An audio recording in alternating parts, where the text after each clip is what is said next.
Often, when we talk about healthcare, I think a lot of people think of healthcare, and certainly in terms of the things that insurance will cover for healthcare, tends to be all like very, let's say, medicine based, whether it's actual prescriptions or surgery or that very medical side of healthcare. But there's also an emotional side or non-medicine side of healthcare. And I'm thinking we have in Eau Claire here a choir for people with dementia that started at our church in 2016 and hosted somewhere else now.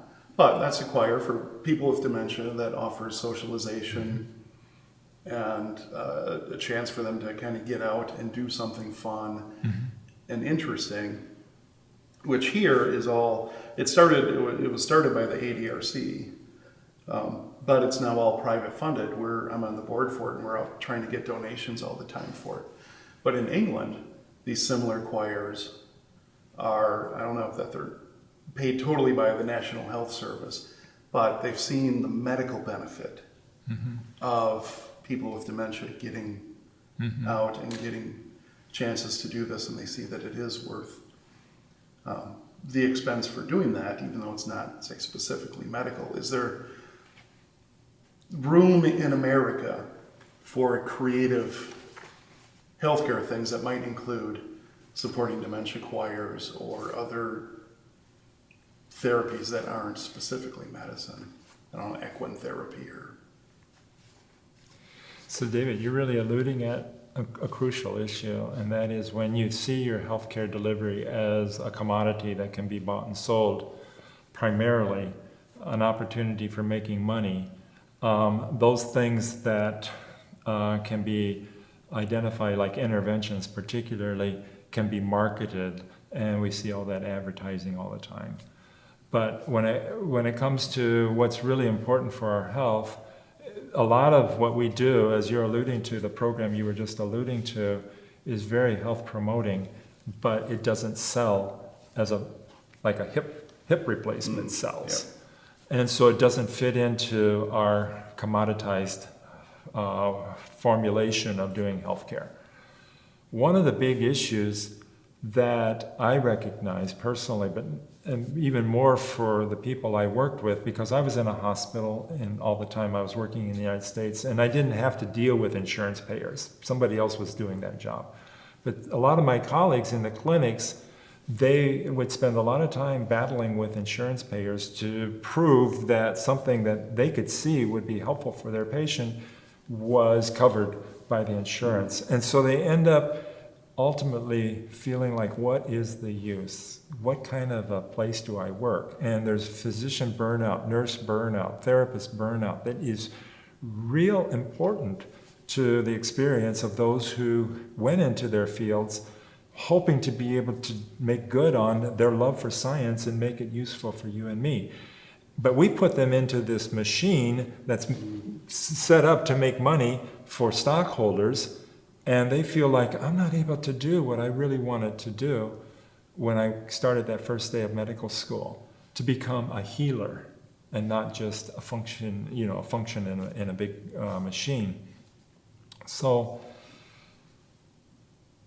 the only solution to that is to see that our health resources, our health providing resources in our communities are public, and that they should be supported by a public function, and to get away from the commoditization that we unfortunately have to deal with. And my neighbor, actually, who's a physician, has a plan now that I'm presuming, because there's a certain amount of financial stability, to get out of the rat race, so to speak, and to be able to do more holistic approach to the care of his patients, because that's the dream he wants to pursue. It's just a personal experience that I know. And we were talking the other day, and I said, yeah, it's like going back to the first day of medical school, that dream. He says, yeah, absolutely, that's what I want to do, is go back to that dream. Yeah, I could see much of this being very irritating for the medical professionals as it is for us as patients. When I go see a doctor with an issue, and my provider will say, well, this is what I would like the kind of test I would like to run, Right. call your insurance company, Yep. see if it's covered. If it's not, ask them about this, or ask them about this, or if we do this and it turns out negative, can I still do this? I'm just like, It's why worse can't than I just?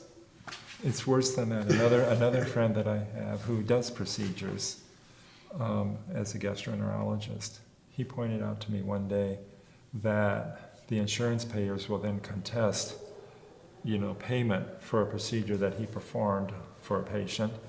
And then the patients will come to him and say, my insurance payer refusing to pay for that intervention. He says, well, they should. And they said, no, they said that you coded it wrong. And then he would have to reply, well, I code according to the structures of the coding system. I can't make it up. But then now his patient has become antagonistic to him. The insurance provider is trying to weasel out of paying for what they thought was an insurance benefit, the patient thought was an insurance benefit, and the patient then becomes turned against the physician for having failed in the coding process. But the model that the insurance providers, the for-profit, investor-owned insurance profits work under is pretty simple. It's I take the premiums from the people I insure, and then I try to figure out the most ways I can not to have to pay them back out. And they even have a term for that. They call it, the medical loss ratio. What part of their premiums does not have to get paid back out? And they actually call that the loss ratio. And the larger that is, the more successful the insurance. And one of the things of the Accountable Care Act was to limit that to 85.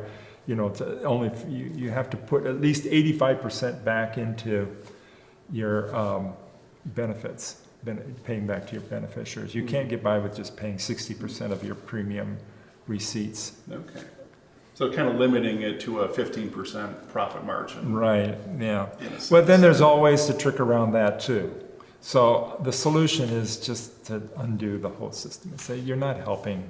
You're making it a lot worse for everybody. So please go away and let us get on with caring for each other.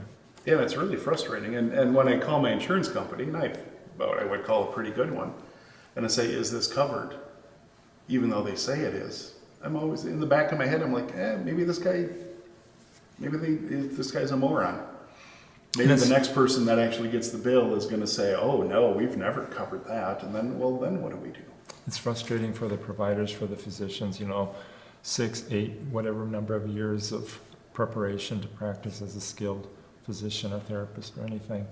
And when they go to contest a non-payment with an insurance provider, they end up being on the phone with somebody who's looking through a manual, with, I don't know what level of education they have, but, they have no appreciation of what the practice is of the physician.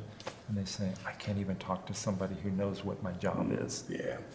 Yeah, that's such a waste of the physician's skills. Mm-hmm. Basically, they should be let them do medicine.